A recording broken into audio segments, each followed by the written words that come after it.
In a village hidden between mist-covered mountains and ancient forests, there lived a girl named Lin. She was known for her insatiable curiosity and deep love of nature. While other children ran and played, Lin spent hours observing insects, stones, and flowing water. His grandfather, Elder Li, had taught him that nature whispered secrets to those who knew how to listen. One summer, the village began to suffer from an unexpected drought. The rains did not come, the rivers began to dry up, and the crops withered under the scorching sun. Desperate villagers turned to Elder Li for answers. "The balance has been broken," the old man said in a tired voice. "The river no longer sings, and the land is silent." Lin listened to these words carefully. That night, unable to sleep, he decided to leave his house and walk towards the old bridge that crossed the dry river. There, under the moonlight, he heard a barely audible sound, a whisper. Following that faint murmur, Lin descended to the dry riverbed, where he found a small, bright green praying mantis. "Who are you?" Lin asked in a soft voice. The mantis raised its front legs and, in some inexplicable way, spoke. "I am the Shougong, the guardian of balance. The water has stopped because humans have forgotten to listen." Lin, surprised but not afraid, tilted her head. "How can I help?" The Shougong looked at her with his large compound eyes. "You must go to the sacred spring at the top of the mountain. There, balance must be restored, but it will not be an easy trip, and you will have to show patience because the water does not flow for those who are in a hurry." At dawn, Lin prepared for his journey. He packed some food, a bottle of water, and a small amulet that his grandfather had given him. The villagers watched her leave with uncertainty, but no one tried to stop her.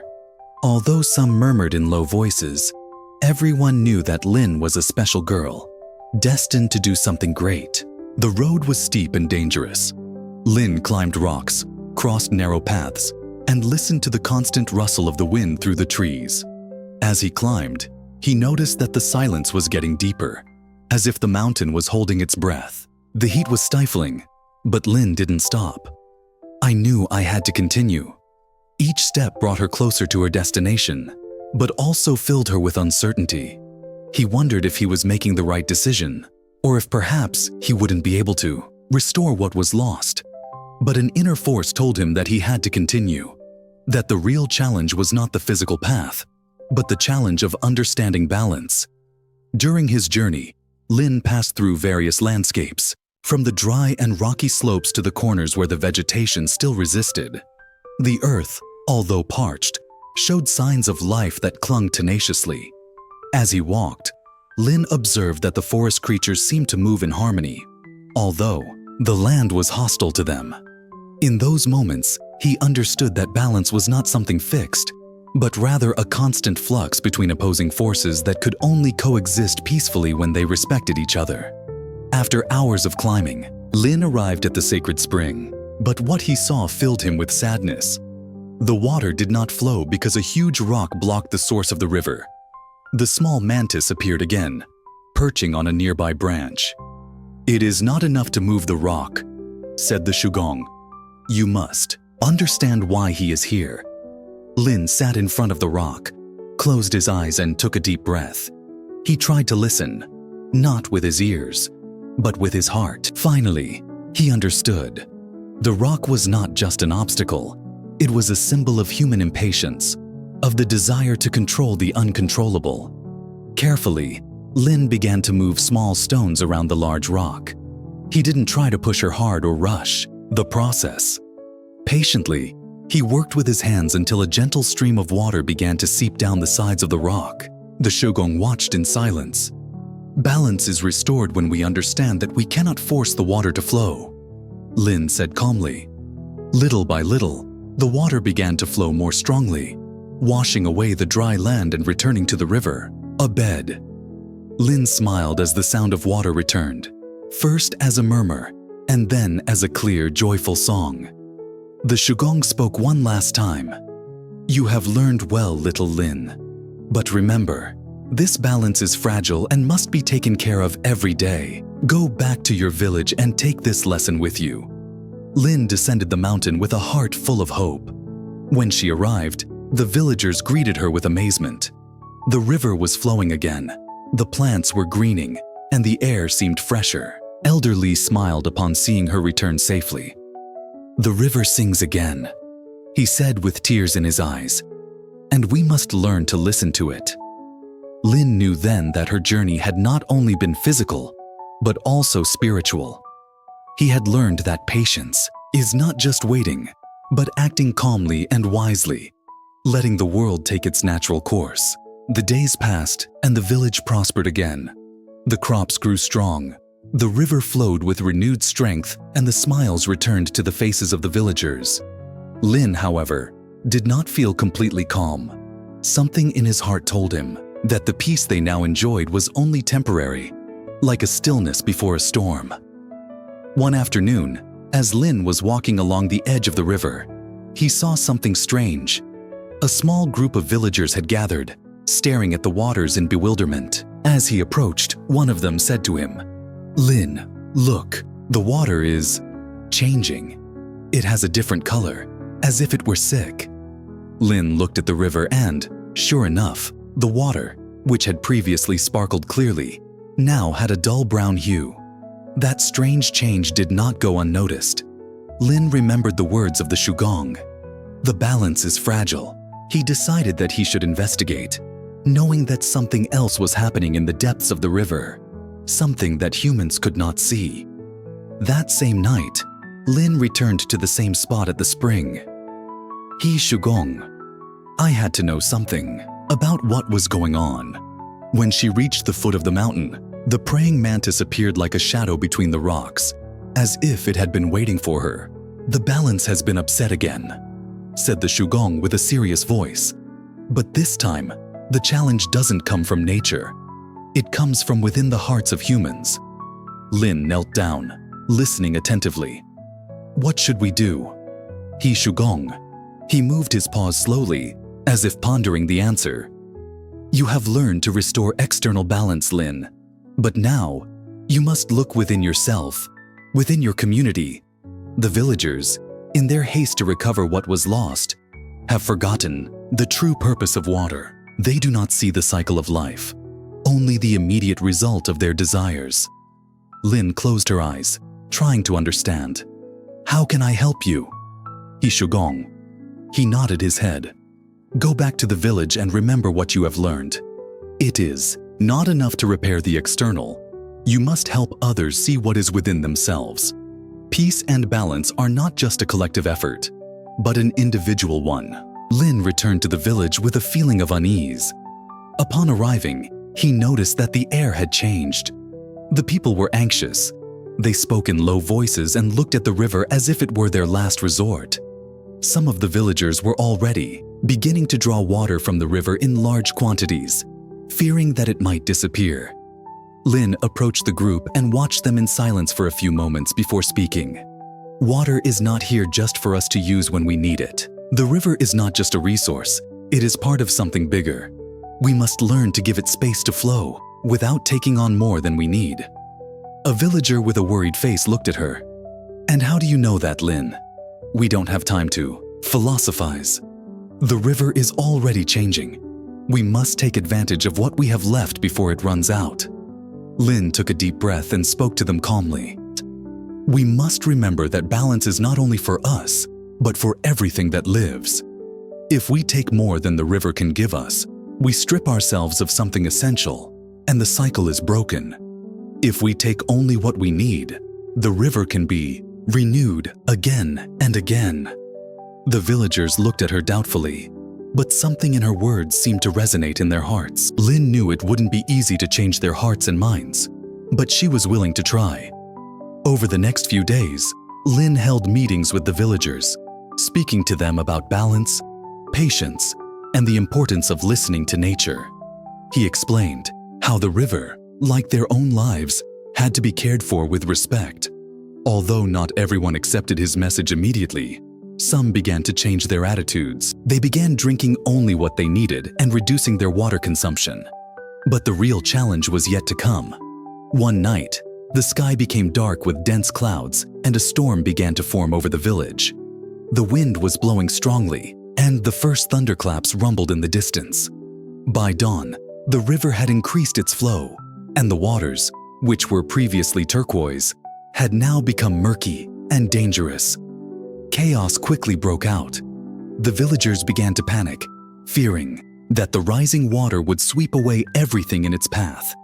No one understood why the river had suddenly become angry. Lin, however, knew that something else was happening, something they couldn't see with the naked eye. He remembered the words of Shougong about looking inside themselves.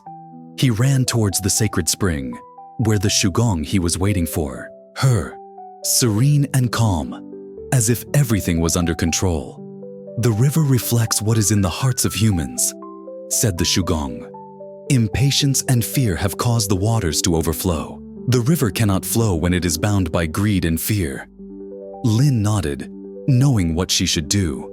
He returned to the village, and, this time, he not only asked for calm. He spoke to them about the importance of trusting the river, respecting its rhythms and letting the water follow its course without trying to control it. The villagers began to calm down, to trust in the power of nature. The rain finally stopped, and the river, although still high, stopped rising. The village was saved, but Lin knew that the lesson of balance was not limited to nature. It was a reflection of each person's internal struggles, their fears and desires. True harmony would only be achieved when people could see beyond their own immediate needs and began to live in tune with their surroundings. Time passed, and Lin became a respected leader in the village. People trusted her, not only because she had saved the town once, but because she always spoke with wisdom, as if the answers came from something deeper than her own thoughts. But there was still something that Lin did not fully understand. The balance that she defended so much seemed to be an invisible burden, something that she must maintain at all costs. One morning, while walking along the edge of the river, Lin saw a young villager, Mei, staring at the water with the same worried expression she had worn months before. Mei was one of the villagers who had helped Lin the most during his time teaching patience and balance. However, now, Lin saw a shadow of doubt in his eyes. "What's wrong, Mei?" Lin asked as he approached. Mei looked at the water and then at Lin with a sigh. "Sometimes I feel like we're living a lie, Lin. Balance, lessons on the river. What good is all this if we are always fighting to maintain it? What if, instead of seeking balance, we just need to be free?" Lin was surprised by the question, but did not dismiss it. Mei was right about one thing. Although the village was prospering, there was a constant pressure, a feeling of keeping an eye on something unattainable. Life was not always as calm as the peacefully flowing river. Balance doesn't mean being immobile, Mei. It's knowing when to act and when to wait. It is not about doing nothing, but about being wise in our actions. Do you remember what the Shougong told me about the river? Water flows because it knows when the right time is to move. He does not hurry, nor does he stop because of fear. Mei nodded slowly, but her face still reflected uncertainty. "But Lin, what if the river no longer has the strength to continue flowing? What if the balance we seek is beyond our understanding?" Lin understood that Mei's questions were not simple. Something was changing, something profound that affected the entire village. The pressure to remain calm and collected was becoming an increasingly difficult burden to bear. That night, Lin couldn't sleep. He got up and walked to the sacred spring, where the Shougong he had always guided her. When he arrived, he Shougong. He was there, perched on a rock, as if waiting for her to arrive. "The balance is changing, Shougong. I don't know how to maintain it," Lin said, with a tone of desperation that he didn't usually show. He Shougong. He stared at her, without moving, and then spoke in a calm but deep voice. "Lin, balance is not just something that is maintained.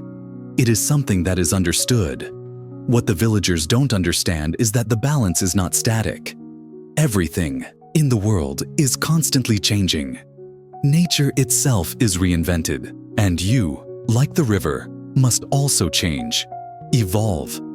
Lin knelt in front of the Shougong, meditating on his words. How can I change, Shougong? How can I learn to adapt to the flow of the world without losing what I've learned about patience? Shougong. He slowly extended his paws, as if he were gesturing something important. Patience is not just waiting without doing anything, Lin. It is knowing when to let go of what is no longer useful, when to adapt to new times. Balance is not always perfect, but it is real when you accept change and understand the nature of the moment. Lin, with his eyes closed, tried to assimilate what the Shougong told him. The world could not be controlled, and balance was not a constant that could be held forever. There were moments to act and moments to let go, moments in which the river had to be left to its own destiny without intervention. The next morning, Lin returned to the village with a new understanding. Balance was not something that should be maintained at all costs, but something that should be respected and understood in its various nuances. When he reached the river, he saw the villagers gathered again, arguing about how to maintain harmony, fearing that the waters would rise too high or that the flow of the river would be interrupted again. Lin, with a serene smile, approached them and said, "Balance is not something we can control, but we can learn to live with it.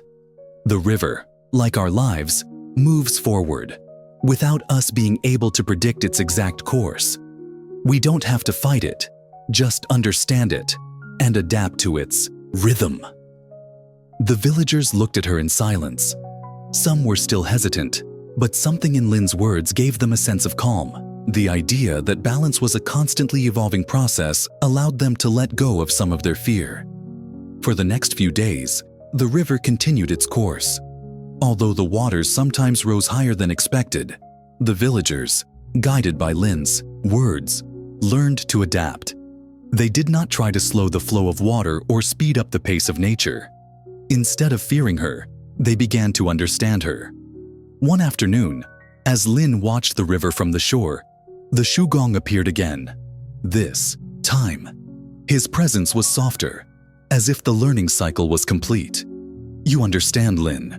Balance is knowing when to act and when to wait. But the most important thing is to understand that, like the river, life will always move forward, with or without our intervention. The way is not to keep the water, but to learn to live with it. Lin smiled, grateful for everything she had learned. The river was not just flowing water, but a mirror of everything she herself had to learn to accept. That balance was not something to be controlled, but something to be understood and respected. Time in the village continued its course. The seasons changed. Flowers bloomed in spring, and the river continued its endless journey towards unknown lands. Lin watched everything with renewed serenity, understanding that each small change was part of a larger cycle. However, even though the village prospered and the people seemed more connected to nature, something still bothered her. One afternoon, while walking through the village market, he overheard a heated argument between two villagers. One of them, a merchant named Chung, had begun diverting small amounts of water from the river to fill his jars and sell it to other nearby villages. The other villager, an old farmer named Han, was furious. "The river is not yours, Chung. Belongs to all of us," Han shouted, his face red with indignation. "I'm not doing anything wrong." Chung responded defiantly. "The water keeps flowing, and what I take is just a fraction. Don't I have the right to prosper?" Lin intervened before the argument escalated further. "Water is not something we can possess," he said firmly.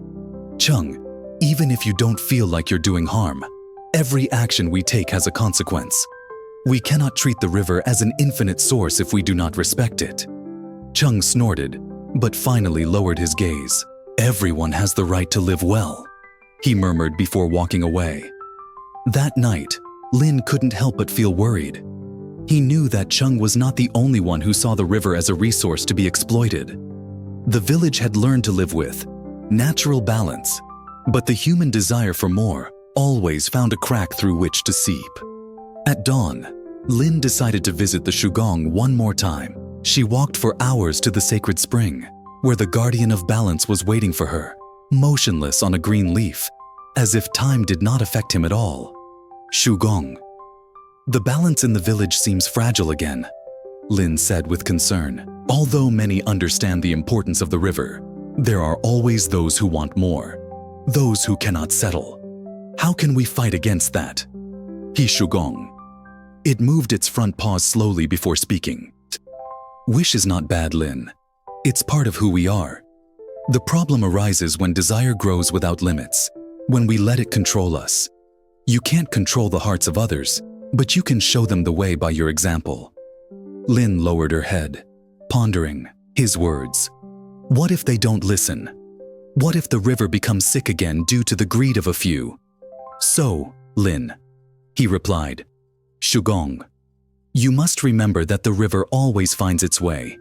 You can guide people, but you can't force them to understand. Some lessons are only learned when the waters wash away what they love most. Lin returned to the village with a feeling of uncertainty. He knew he couldn't control everyone's actions, but he couldn't just sit idly by either. He decided to call a meeting in the central square. Brothers and sisters, Lin began, his voice firm but calm. The river has given us life, food, and hope. But we cannot forget that it is not ours. Water flows for everyone, not just some.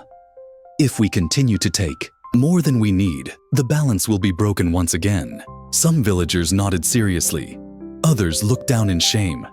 But Chung, the merchant, stood with his arms crossed and a skeptical expression.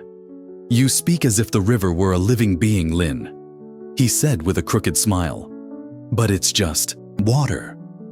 Water that we can use, sell, and exchange for things we need. Lin looked at him with compassion. The river is more than water, Cheng.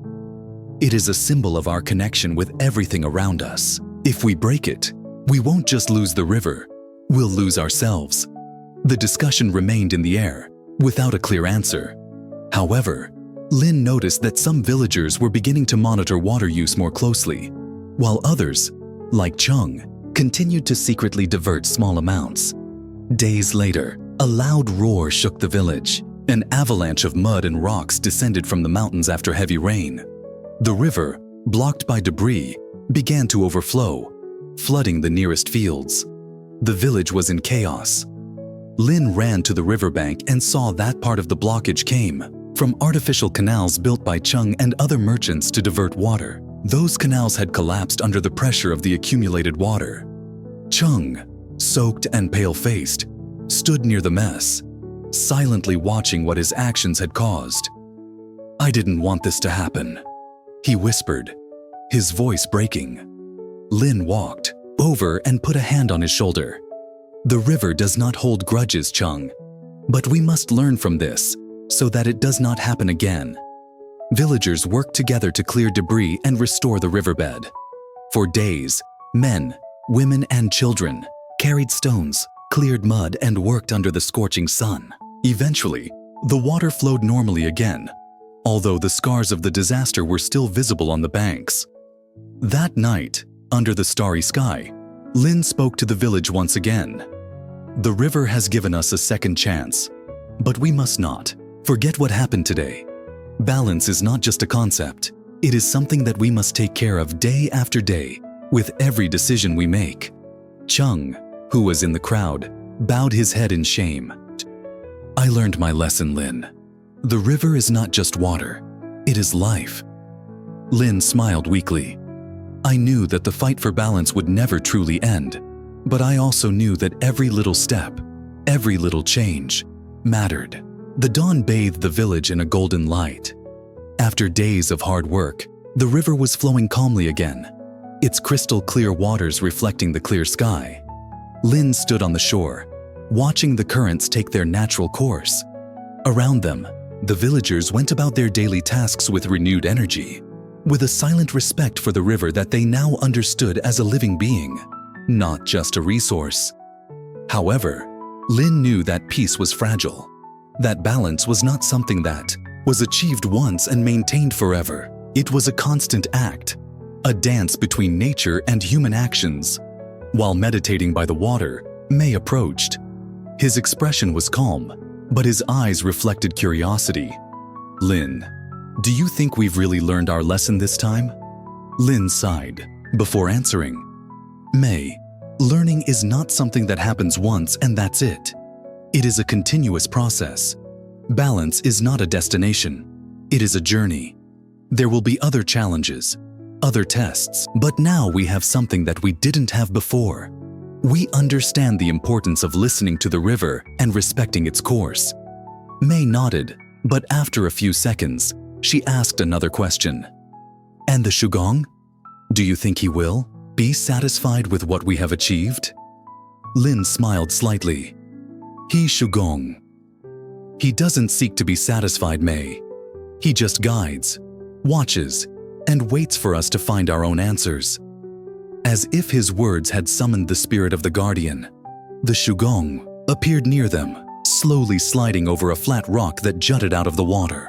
His eyes shone with ancient wisdom, and when he spoke, his voice seemed to blend with the whisper of the river.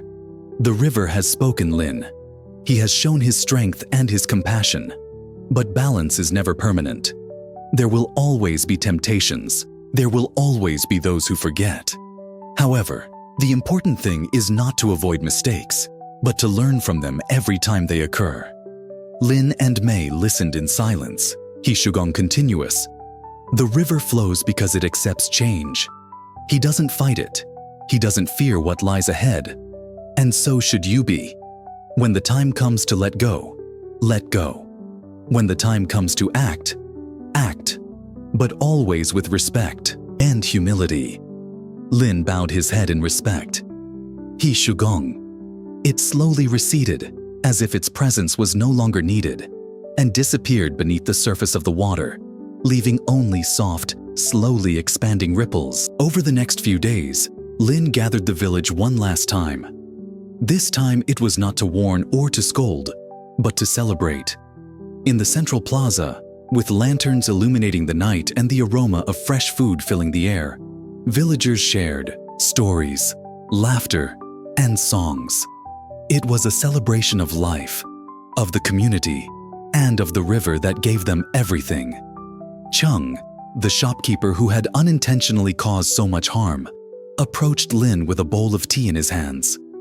"Lin, I've been thinking a lot since that day at the river. Sometimes the desire to have more blinds us, but I have understood that there are things that cannot be possessed, only taken care of." Lin took the bowl with a smile.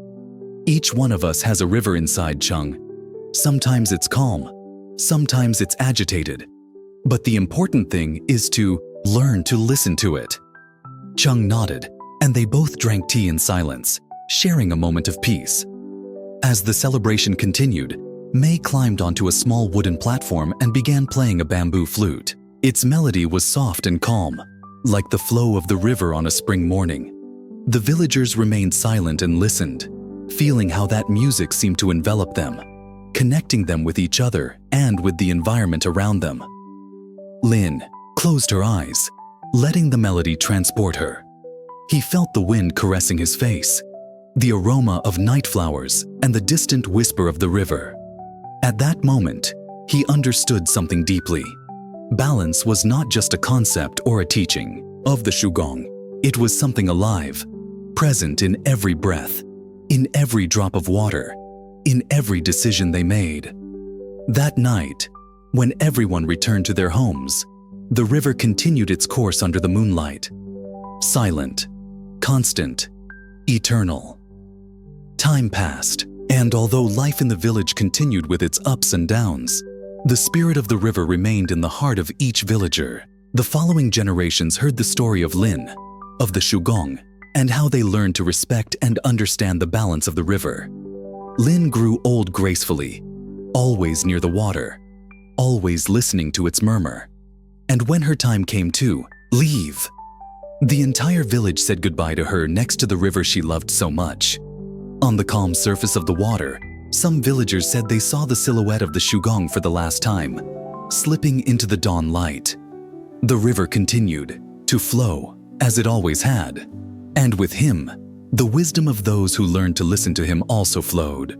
If you enjoyed this story, we invite you to continue exploring with us the fascinating world of Chinese myths and legends.